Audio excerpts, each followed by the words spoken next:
Avez-vous déjà conscientisé que nous vivons dans un monde où désormais tout peut devenir marchandise, même ce que nous pensions jusqu'alors intouchable, comme notre intimité, notre attention et bien sûr notre désir?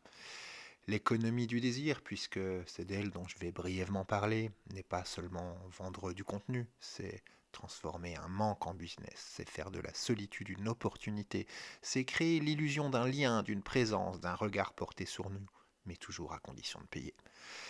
En réalité, le désir n'est jamais vraiment satisfait. Il est entretenu, cultivé, relancé, parce que ce n'est pas le fantasme qui rapporte, c'est le manque.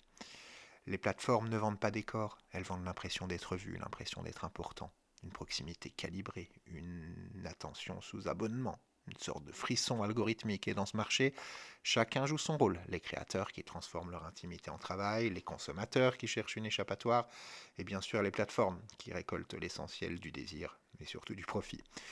Finalement, l'économie du désir ne parle pas d'amour ni de sexe, elle parle de nous, de ce que nous cherchons, de ce qui nous manque, de ce que nous sommes prêts à offrir pour combler un vide, ce fameux vide. Le désir est devenu un marché, mais la question reste entière. Qui en fixe le prix et qui en paye le coût? L'économie du désir, ce n'est pas une innovation. C'est un miroir déformant, le reflet sournois d'une société qui a appris à monétiser ce qui nous manque, sans jamais vraiment réparer ce qui nous blesse et même ce qui nous détruit.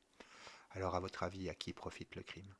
Si vous avez la réponse, cultivez-la intelligemment et écrivez-la moi en commentaire. A bientôt pour une prochaine vidéo.